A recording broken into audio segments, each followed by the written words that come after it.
5,000 രൂപ തീർന്നു ഒരാഴ്ച കഴിഞ്ഞപ്പോൾ. ഇന്നും ഞങ്ങളുടെ ബാങ്കിനകത്ത് 1 രൂപയില്ല. ഞങ്ങൾക്ക് സ്വന്തം സ്ഥലമില്ല, വീടില്ല.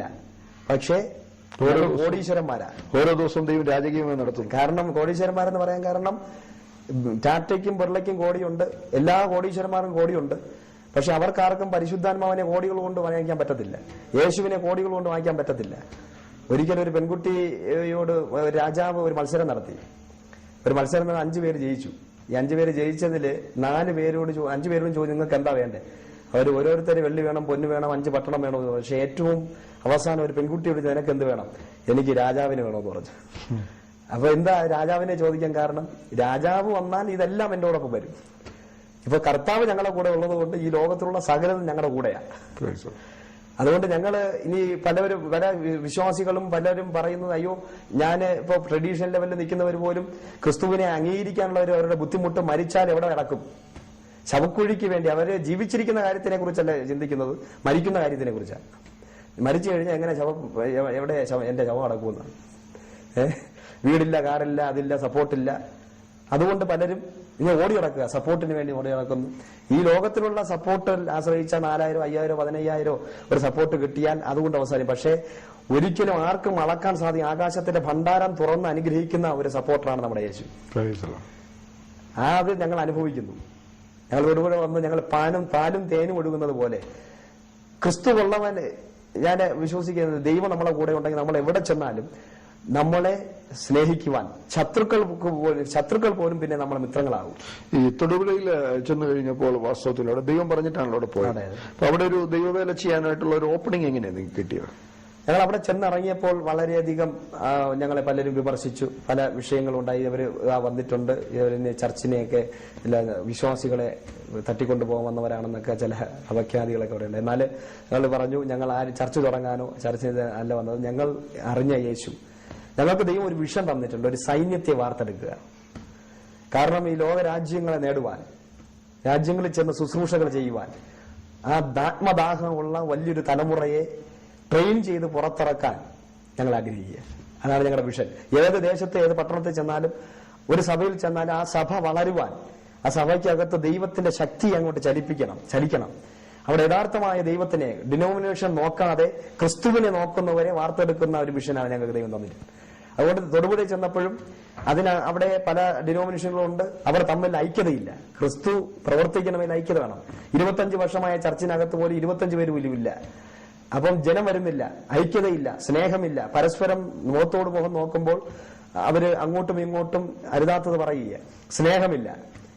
ആ 2 വർഷം കൊണ്ട് ദൈവത്തിന്റെ ആത്മാവ് ഞങ്ങളെ അവിടെ യൂസ് ചെയ്തത് ഈ വേർതിരിഞ്ഞു നിൽക്കുന്ന, ഐക്യതകളില്ലാതെ നിന്ന, പരസ്പര ധാരണയില്ലാതെ നിന്ന ആ ദൈവദാസന്മാരുടെ ഇടയിൽ പല മീറ്റിങ്ങുകളും പല കോൺഫറൻസുകൾ വെച്ചു, പല കൺവെൻഷനുകൾ വെച്ചു, പല ഫാസ്റ്റിംഗ് പ്രയറുകൾ ക്രമീകരിച്ചു, അങ്ങനെയുള്ള പല കാര്യങ്ങൾ ചെയ്യുവാൻ അതിലൂടെ ഈ പാസ്റ്റേഴ്സ് മുഴുവനും, ഈ ദൈവദാസന്മാര് മുഴുവനും ഒരുമിച്ച് കൂടി. കാരണം തല നന്നായാലേ വാല് നന്നാവും.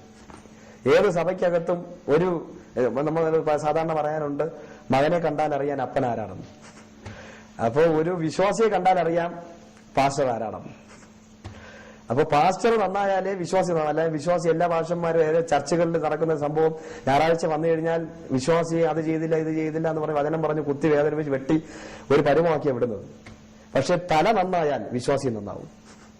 അപ്പൊ ദൈവദാസന്മാര്, നമ്മൾ ക്രിസ്തുവിനെ അറിഞ്ഞ അഭിഷിക്തന്മാര്, നമ്മുടെ ജീവിതത്തിൽ ദൈവസ്നേഹവും ഈ വേർതിരിവും ഇതൊന്നും ഇല്ലെങ്കിൽ നമ്മൾ അടുക്കൽ വന്നിരിക്കുന്ന വിശ്വാസികളുടെ മേലും നമ്മളുടെ മേലുള്ള അഭിഷേകം ഒഴുകുക. കാരണം നമ്മൾ അവരുടെ തലയിൽ കവിച്ച് പ്രാർത്ഥിക്കുക. നമ്മളിൽ സ്നേഹമില്ലെങ്കിൽ അവരുടെ മേൽ എങ്ങനെ സ്നേഹം ഉണ്ടാകും?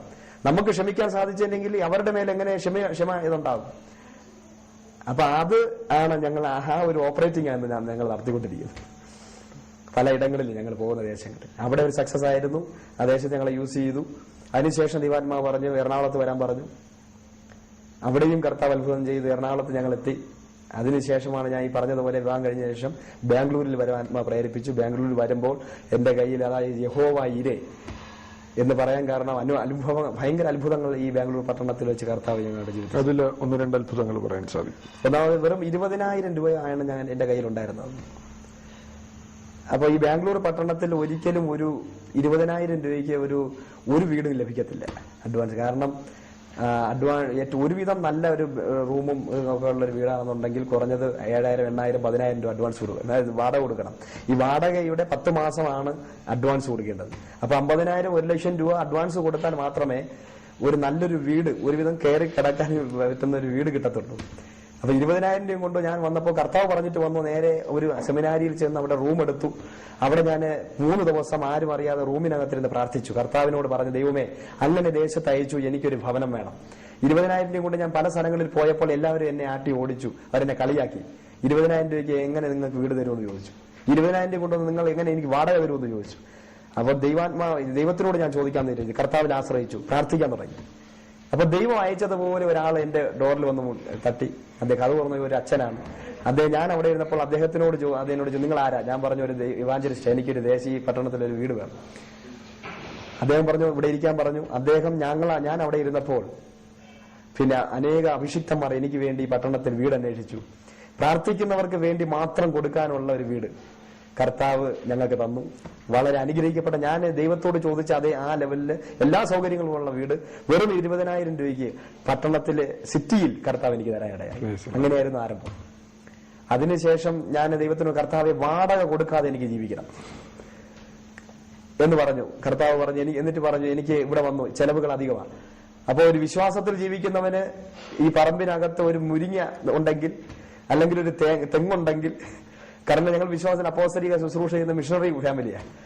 അപ്പം ഞാൻ പറഞ്ഞു, കർത്താവ് ഈ തെങ്ങും ഇതുപോലെയുള്ള കാവലമുള്ള തെങ്ങോ ഈ പിന്നെ മുരിങ്ങയോ ഇതൊക്കെ ഉള്ള വാഴയും ഒക്കെ ഉള്ള ഒരു കോമ്പൗണ്ടുള്ള ഒരു വീട് വേണം. കർത്താവ് അല്പം ഞാൻ ഒരിക്കലും ഒരു വഴി, അതും ഞാൻ പറഞ്ഞത് വില്ലേജ് ഏരിയയിലല്ല, സിറ്റിക്കകത്ത് വേണമെന്ന് പറഞ്ഞു. ഞാനൊരു ദിവസം ഞാൻ നടന്നു പോകുമ്പോൾ ഒരു അപ്പച്ചനും അമ്മച്ചി എന്നെ വിളിച്ചു.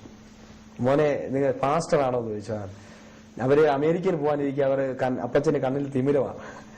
ഒന്ന് പ്രാർത്ഥിക്കാമോ, അമേരിക്കയിൽ പോകണം, പക്ഷെ തിമിരമായതുകൊണ്ട് മകള് പറയുക അങ്ങോട്ട് ചെല്ലണ്ട. ഞാൻ അകത്ത് കയറി പ്രാർത്ഥിച്ചു. കർത്താവ് അത്ഭുതം ചെയ്ത് അപ്പച്ചന് തിമിരം മാറി. അവർ അമേരിക്കയിൽ പോവുക. അപ്പൊ ബാംഗ്ലൂർ പട്ടണത്തിൽ പെട്ടെന്ന് ഒരു വീട് ഇട്ടിട്ട് പോകാൻ പറ്റത്തില്ല. എന്നാൽ അടുത്ത ദിവസം കള്ളന്മാർ പോകുന്നത് ഇതാണ്. അപ്പൊ ചോദിച്ചു, ഞങ്ങൾ ഈ വീട് ആർക്ക് കൊടുക്കും? പ്രാർത്ഥിക്കാൻ പറഞ്ഞു. ഞാൻ പ്രാർത്ഥിക്കാന്ന് പറഞ്ഞു. അവർ പറഞ്ഞു, ആരെങ്കിലും നേരം. ഞാൻ പറഞ്ഞു, ഞാൻ ബ്രോക്കറല്ല, പക്ഷെ ഞാൻ ദൈവദാസനാണ് എന്ന് പറഞ്ഞു. നിങ്ങൾക്ക് താല്പര്യമുണ്ടെങ്കിൽ കർത്താവ് പറഞ്ഞു എനിക്ക് തരാൻ പറഞ്ഞു. എനിക്ക് പ്രാർത്ഥിക്കാൻ ഒരു ഹാളായി വലിയ ഹോളുള്ള ഏകദേശം ഒരു 14,000, 20,000 രൂപ വാടക കൊടുക്കേണ്ട ഒരു വീടാണ്. അതിനകത്ത് തെങ്ങുണ്ട്, പിന്നെ മാതളമുണ്ട്, സപ്പോട്ടയുണ്ട്, എല്ലാ ഫലങ്ങളും ഉണ്ട്. സകല ഫലഭൂയിഷ്ടമായ ഒരു സ്ഥലം. ദൈവത്തിനോട് ചോദിച്ചപ്പോൾ ആ സ്ഥലം ഈ ബാംഗ്ലൂർ പട്ടണത്തിൽ ദൈവവേലയ്ക്ക് വേണ്ടി 1.5 വർഷം അവിടെ താമസിക്കാൻ കർത്താവ് എനിക്ക് ഇടവരുത്തി. ഇവിടെ IT കമ്പനി ജോലി ചെയ്യുന്ന 50,000, 1,00,000 രൂപയും ഭാര്യയും ഭർത്താവും ഇന്ന് പലപ്പോഴും അവർ കാണാൻ സാധിക്കില്ല. കാരണം ഫ്രിഡ്ജിലാണ് അവര് പിന്നെ മീൻകറി ഇവിടെ ഇരിപ്പുണ്ട്, അല്ലെങ്കിൽ ഇന്ന സാധനങ്ങൾ ഇവിടെ ഇരിപ്പുണ്ടെന്ന് ഒരു നോട്ട് എഴുതി വെച്ചിട്ടാണ് പോകുന്നത്. കാരണം ഭാര്യയ്ക്കും ഭർത്താവും ഞായറാഴ്ച ഒരു ദിവസമേ കാണത്തുള്ളൂ, വേറൊരു ദിവസം കാണാൻ പരസ്പരം കാണാൻ. അങ്ങനെ ബിസിയായി നടക്കുന്ന അവർക്ക് പോലും 1,00,000, 2,00,000 രൂപയും ശമ്പളം കിട്ടിയിട്ടും ജീവിക്കാൻ സാധിക്കുന്നില്ല ഈ പട്ടണത്തിൽ. പക്ഷേ കർത്താവ് ഞങ്ങളെ സമ്പൽ സമൃദ്ധിയോടുകൂടി ജീവിപ്പിക്കുക. അത് അങ്ങനെ ഒരു അനുഭവം ഞങ്ങൾക്ക് ചെയ്തിട്ടുണ്ട്. അങ്ങനെ ഒരുപാട് അനുഭവങ്ങൾ, അനേക അത്ഭുതങ്ങളിൽ കൂടി ഈ പട്ടണത്തിൽ ദൈവം നടത്തിക്കൊണ്ടിരിക്കുക. അറ്റ് പ്രസന്റ് കർത്താവിന്റെ വേല പല സ്ഥലങ്ങളിൽ യാത്ര യാത്ര ചെയ്തുകൊണ്ടിരിക്കുന്നു. പല കോൺഫറൻസുകളൊക്കെ ക്രമീകരിക്കുന്നു. അങ്ങനെ ദൈവത്തിന് വലിയ പ്രവൃത്തി അനേകയിടങ്ങളിൽ കണ്ടുകൊണ്ടിരിക്കുകയാണ്. നാം വളരെ അത്ഭുതകരമായ, വളരെ ചലഞ്ചിങ് ആയിരിക്കുന്ന ഒരു സാക്ഷ്യമാണ് ശ്രീജുവിൽ കൂടെ കേൾക്കുവാനിടയായി തീർന്നത്. വളരെ പൗരാണികമായ ഒരു ഹൈന്ദവ കുടുംബത്തിൽ ജനിച്ചു. യേശുവുമായിട്ടോ ക്രിസ്ത്യാനിറ്റി ആയിട്ടോ തനിക്ക് യാതൊരു ബന്ധവും ഉണ്ടായിരുന്നില്ല. ഒരിക്കലും തന്റെ കുടുംബത്തിലുള്ള പ്രിയപ്പെട്ടവർ പോലും ഈ വിശ്വാസത്തിലേക്ക് വന്നിട്ടും അതിലേക്ക് വരുവാൻ താൻ ഒരിക്കലും ആഗ്രഹിച്ചില്ല. എന്നാൽ ദൈവിക സന്ദർശനം തന്റെ ജീവിതത്തിലുണ്ടായി. യേശുവിനെ രുചിച്ചറിഞ്ഞു. വേദപുസ്തകത്തിൽ നാം പഠിക്കുമ്പോൾ 14 ലേഖനങ്ങൾ എഴുതിയ പൗലോസിനെ കുറിച്ച് നമുക്ക് കാണാൻ സാധിക്കുന്നുണ്ട്. ദമസ്കോസിന്റെ പടിവാതിക്കൽ ദൈവത്തിന്റെ ശിഷ്യന്മാരെ, ക്രിസ്തു ശിഷ്യന്മാരെ പീഡിപ്പിക്കുവാൻ വേണ്ടി കടന്നുപോയപ്പോൾ ദമസ്കോസിന്റെ പടിവാതിക്കൽ ഉണ്ടായ ദൈവ സന്ദർശനത്താൽ പിടിക്കപ്പെട്ട് ദൈവത്തിന്റെ അപ്പോസ്തലനായി തീർന്നപ്പോൾ അദ്ദേഹം തന്റെ അനുഭവത്തെ വിവരിക്കുന്നുണ്ട്. അതുപോലെ ഈ ശ്രീജുവിന്റെ ജീവിതത്തിലും വലിയ ദൈവിക സന്ദർശനം ഉണ്ടായി.